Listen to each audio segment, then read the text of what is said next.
और फिर उसने कुएं के अंदर एक पर्ची डाली।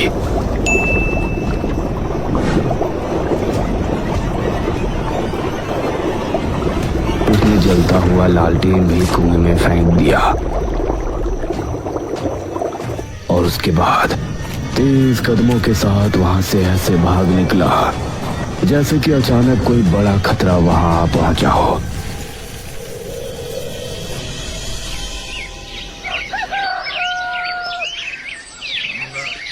अगली शाम इसी गांव में रहने वाली एक औरत कल्याणी अपने आंगन में बैठी हुई थी। उसकी बहू आंगन में झाड़ू लगा रही थी। अरे ओ सुस्त मुर्गी, कब तक तू उसी कोने में लगी रहेगी? अब आगे बढ़कर यहाँ की भी झाड़ू लगा दे। यह सुनकर घूंघट वाली बहू चारपाई के पास आई और वहां से झाड़ू लगाने लगी और उसकी सास कल्याणी उसे देखकर मुस्कुराने लगी। उसके बाद एक के बाद एक काम वो बहू को बताती जा रही थी और बहू भी बेचारी काम करती जा रही थी। कल्याणी इसी तरह से अपनी बहू पर अत्याचार करती थी और बहू बेचारी अपने घर को बसाने के लिए उसकी हर एक बात माना करती। रात के समय कल्याणी अपने कमरे में सो रही थी, तभी उसके चेहरे पर पानी की धारा छपाक से पड़ी। अरे कौन है इतनी रात में इतना गंदा मजाक? कल्याणी ने उठकर देखा तो उसके आसपास कोई नहीं था। उसने देखा कि आंगन में घर के बाहर से पानी बहता आ रहा है। अरे पानी कहाँ से बहता हुआ आ रहा है? ऐसे तो पूरे बरामदे में कीचड़ हो जाएगी। पानी कहाँ से आ रहा है ये देखने के लिए वो घर से निकली और पानी की लहर जिस तरफ से आ रही थी उसके साथ साथ आगे बढ़ गई। उसने कुछ कदम चलने पर ही देख लिया कि पानी की लहर जंगल की तरफ से आ रही है, तो ना जाने क्यों वो डर गई। हे भगवान! ना जाने उसे किस बात का डर हुआ। वो भागने के लिए घर की तरफ मुड़ी, लेकिन तभी किसी अदृश्य शक्ति ने उसका पैर खींचा। कोई मुझे बचाओ! कल्याणी कुएं पर पहुंची और पूरी तरह से कुएं के अंदर समा गई। उसकी चीख जंगल में गूंजी और चारों तरफ सन्नाटा छा गया। मेरा नाम रोहन है। मैं मेरे परिवार के साथ चांदीपुर गांव में रहता था। हमारा गांव बहुत ही सुंदर था और हमें यहाँ रहते हुए किसी तरह की कोई परेशानी नहीं होती थी। मेरे दादा और दादी सरूरपुर गांव में रहते थे और वो हर महीने मुझसे मिलने आया करते थे। दादाजी, दादी जी,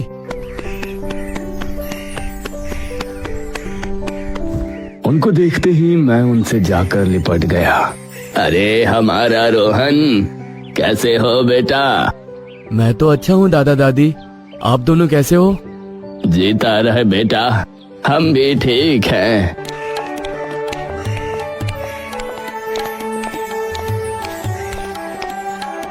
उन्होंने काफी देर तक मुझसे और मम्मी पापा से बात की और मैंने इस बार भी उनसे वही सवाल किया जो मैं हर बार उनसे किया करता था।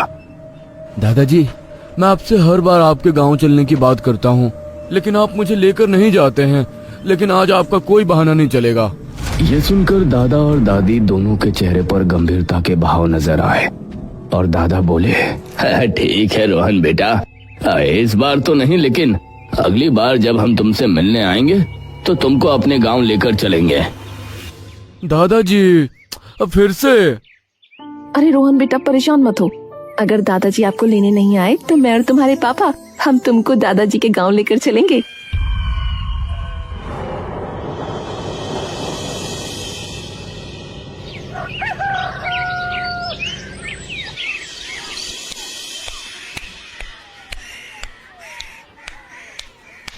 अगले महीने दादा मुझे लेने आए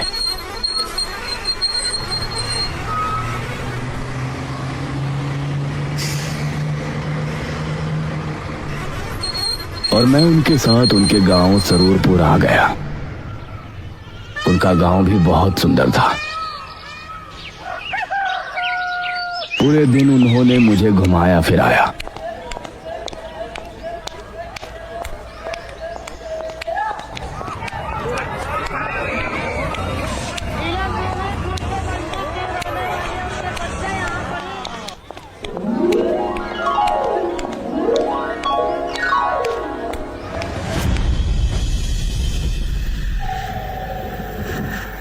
और शाम के समय दादाजी, आपने मुझे गांव तो घुमा दिया, लेकिन जंगल तो दिखाया ही नहीं। मुझे जंगल भी ले चलिए ना। जंगल का नाम सुनकर दादा दादी के चेहरे का रंग उड़ सा गया और दादा बोले, अब बेटा, जंगल का क्या देखना, जंगल तो हर एक गांव का एक जैसा ही होता है। पेड़ पौधे, झाड़ियाँ, वो तो ठीक वैसा ही है जैसा तुम्हारे गांव का जंगल है। दादा मुझे जंगल ले जाने से मना क्यों कर रहे थे, ये बात मुझे समझ नहीं आ रही थी।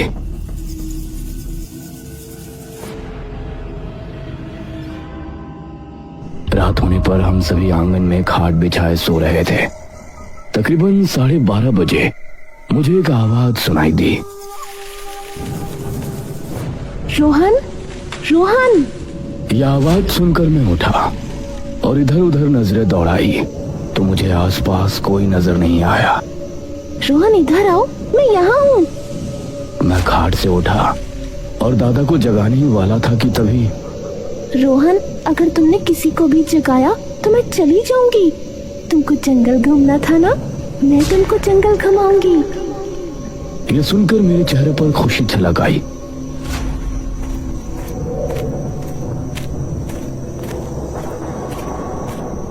रोहन, तुम मेरी आवाज का पीछा करते हुए यहाँ तक आ सकते हो। मैं जंगल की तरफ हूँ। मैं उस आवाज का पीछा करता हुआ जंगल की तरफ रवाना हो गया, लेकिन मैं जितना आगे बढ़ता वो आवाज भी दूर होती जा रही थी। आओ रोहन, तुम मेरे बहुत करीब हो। मैं जंगल के बेहद करीब था, तभी किसी ने मेरे कंधे पर पीछे से हाथ रखा। रोहन, यहाँ क्या कर रहे हो? दादाजी, वो मैं चलो घर चलो, इतनी रात में यहाँ घूम रहे हो, तुमको डर नहीं लगता? दादाजी फिर से मुझे घर ले गए।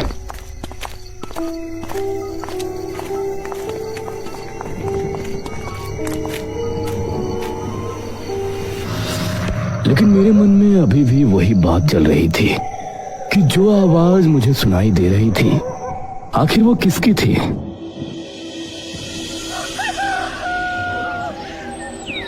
अगले दिन शाम होने पर मैंने एक चाल चली। दादाजी, मैं खेलने के लिए गांव के मैदान में जा रहा हूँ। अरे बेटा, थोड़ी देर रुको, मैं भी तुम्हारे साथ चलता हूँ। दादाजी, आप मुझे मैदान में तो जाने दीजिए, मैं बहुत बोर हो रहा हूँ। मैं बच्चों के साथ खेलना चाहता हूँ। आपको जब आना हो तब आ जाना। मैं मैदान का बहाना करके वहां से निकला।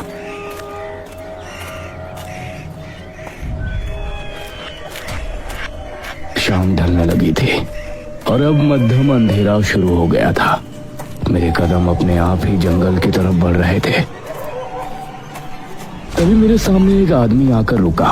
अरे, तुम तो मोहन के पोते हो ना? जी काका, आप कौन? मैं तुम्हारे दादा का दोस्त हूँ। तुम यहाँ क्या कर रहे हो? काका जी, मुझे जंगल में घूमने का मन था, आप मुझे जंगल घुमा लाइए ना। जंगल में घूमना तुम्हारे लिए ठीक नहीं है। कुआं है। कुआं है? लेकिन कुआं तो हमारे गांव में भी है, उससे खतरे की क्या बात है? हमारे गांव का कुआं कोई आम कुआं नहीं है। उसके पास तो मुझ जैसे बूढ़े और गांव के जवान भी जाने की हिम्मत नहीं करते। लेकिन ऐसा क्यों काका? वो सब तुम मत सोचो बेटा, बस इतना समझ लो और जंगल में जाने का विचार छोड़ दो। और ठीक है काका। चलो, मैं तुमको घर छोड़ देता हूँ।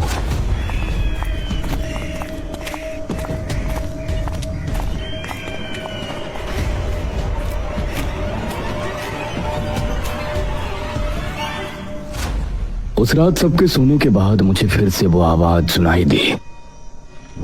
रोहन, रोहन, जल्दी उठो और मेरे साथ चलो। मैं तुमको आज जंगल दिखा लाती हूँ। अरे, ये तो वही आवाज है जो कल रात को मुझे सुनाई दी थी। हाँ, मैं वही हूँ। तुमको जंगल घूमना है ना? आओ मैं तुम्हें जंगल घुमा लाती हूँ। लेकिन आप हो कौन? ना सामने आती हो ना दिखाई देती हो। मेरे इतना कहने के बाद मुझे जंगल की तरफ एक धुआं सा नजर आया।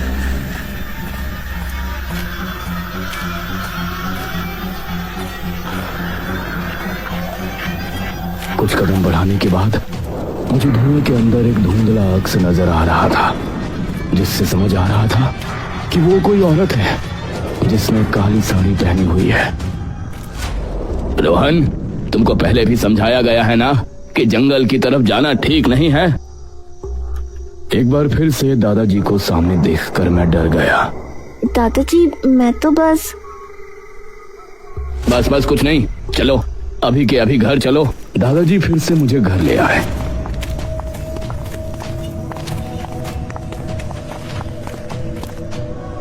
लेकिन मेरे मन में अब जंगल जाने की उत्सुकता और बढ़ गई थी।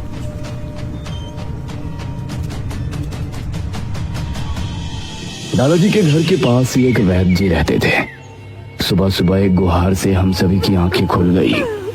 वैद्य जी मेरे पति को बचा लीजिए वरना मैं भी मर जाऊंगी।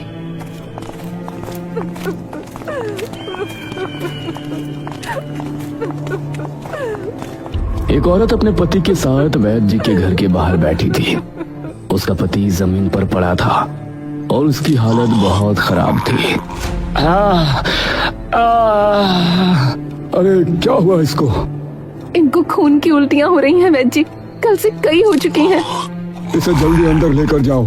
मेरे दादा और गांव के एक आदमी ने आगे बढ़कर उसके पति को सहारा दिया और उसे वैद्य जी के घर के अंदर ले गए। मैं भी उनके पीछे घर के अंदर पहुंच गया। ये इसके साथ कब से हो रहा है? वैद्य जी कल सुबह से ही इनके साथ ये हो रहा है, जब से अब तक न जाने कितनी उल्टियां कर चुके हैं। घबराओ नहीं, मैं इसकी दवा कर देता हूँ।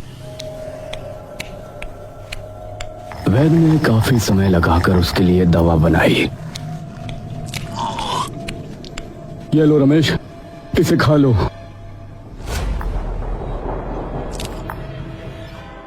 दवा खाने के बाद कुछ देर बाद ही रमेश अपने पैरों पर आ गया और उसकी चीख पुकारें खत्म हो गईं। शुक्रिया वैद्य जी।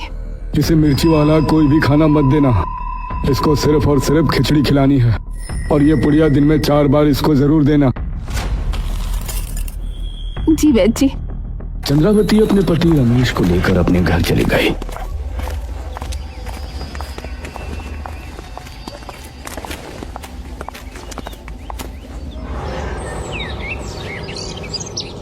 दोपहर के तकरीबन 4 बजे के समय फिर से वो औरत अपने पति को लेकर वैद्य जी के पास आई। देखिए ना वैद्य जी, इनको फिर से उल्टियां आई हैं। ये कैसे हो सकता है? जो दवा मैंने बनाकर दी है वो तो सबसे ज्यादा कारगर है। ऐसा नहीं हो सकता। तुमने इसे दवाई दी थी कि नहीं? रमेश जमीन पर गिरकर तड़पने लगा और उसकी आंखें लाल लाल चमक उठी। अरे बाप रे, ये इसे क्या हो रहा है? अब वैद्य जी भी उसकी तबीयत देखकर हैरान रह गए थे। वैद्य जी कुछ कीजिए ना। माफ करना, मुझे कुछ समझ में नहीं आ रहा कि इसे कौन सी मर्ज है। इसे अब कोई नहीं बचा सकता। वैद्य जी की बात सुनकर उसकी पत्नी क्रोधित हो गई। वैद्य तू कहता है कि मेरे पति को अब कोई नहीं बचा पाएगा? तो देखना मेरे रमेश जिंदा रहेंगे और मैं इनको बचा कर ही रहूंगी।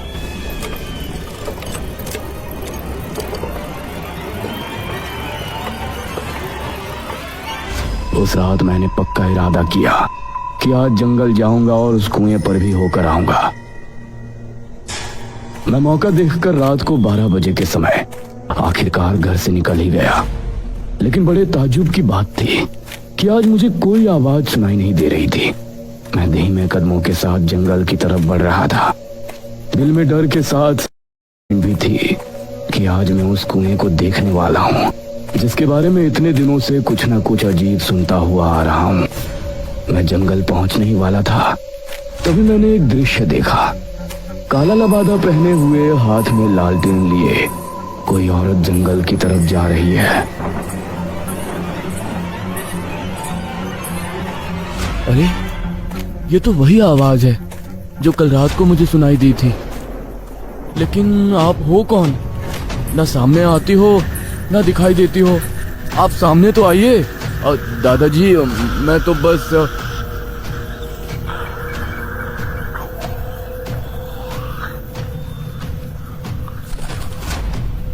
वो उस कुएं के पास जाकर रुक गई।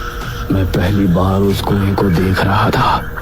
उस कुएं के आसपास का वातावरण बहुत ही अलग था। यहाँ गर्मी के मौसम में भी बहुत ठंड थी। सही में हमारे गांव के कुएं के पास जिस तरह की शांति और सुकून महसूस होता था, इस कुएं के पास अजीब सा सन्नाटा महसूस हो रहा था। उस औरत ने कुएं की पटरी पर लालटेन रखा और उसके बाद अपने दूसरे हाथ में पकड़ा एक चश्मा, जो कि नजर का चश्मा लग रहा था। उस चश्मे को उसने कुएं में फेंक दिया। बाद उसने लालटेन भी कुएं में फेंक दिया और फिर तेज रफ्तार के साथ वहां से भाग निकली। उसको भागता हुआ देखकर अब मुझे भी कुछ समझ में नहीं आया। मेरे भी दिल में अजीब सा डर बैठ गया था और अब मैं भी घर की तरफ भाग रहा था। कुछ ही देर में मैं घर पहुंचा। मेरी सांसें बुरी तरह से फूली हुई थी। कुछ भी समझ में नहीं आ रहा था। तभी दादाजी खांसने लगे।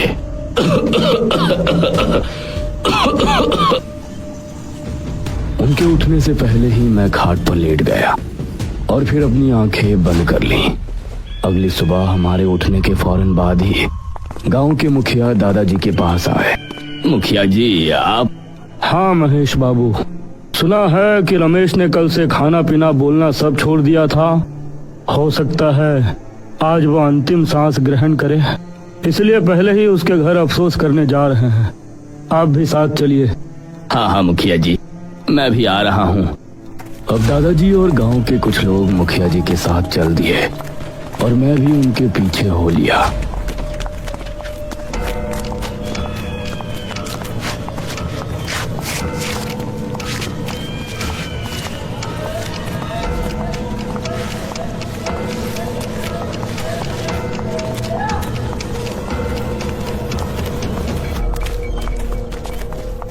सभी रमेश के घर पहुंचे तो उन्होंने पाया कि रमेश अपनी पत्नी के साथ आंगन में बैठा हुआ है और एकदम सही सलामत नजर आ रहा है।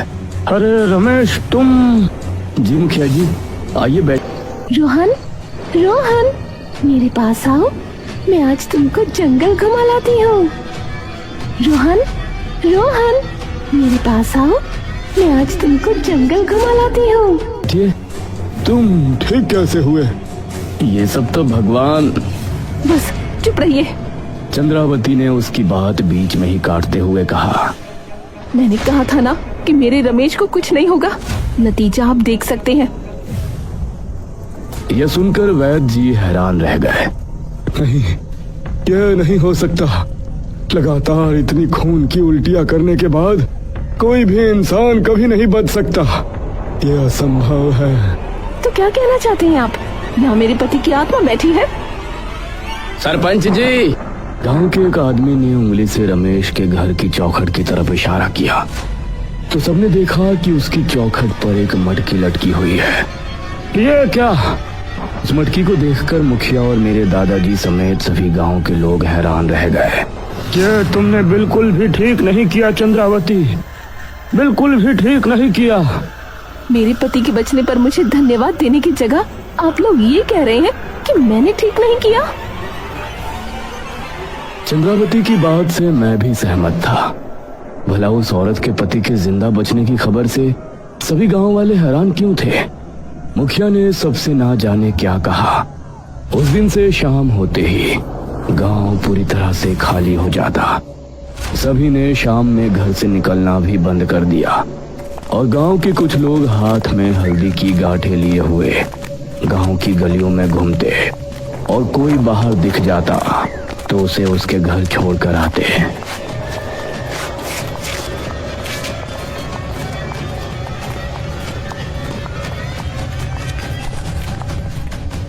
दादाजी, चंद्रावती के पति के ठीक हो जाते ही गांव का माहौल अजीब क्यों हो गया? क्यों लोग इस तरह से डरकर घरों में रहने लगे हैं? मुझे कुछ समझ में नहीं आ रहा। बेटा रोहन, तुम मुझसे वादा करो कि तुम इस बारे में कोई सवाल नहीं करोगे। तुम कभी भी जंगल में जाने की सोचोगे भी नहीं। जी दादाजी। मैंने दादाजी की हाँ में हाँ मिला दी, लेकिन अब मेरे मन में कई सवाल उठ रहे थे। कुएं के साथ साथ अब मुझे ये भी जानना था कि वो औरत कौन थी और इस तरह गांव के लोग चंद्रावती को किस बात का दोषी मान रहे थे।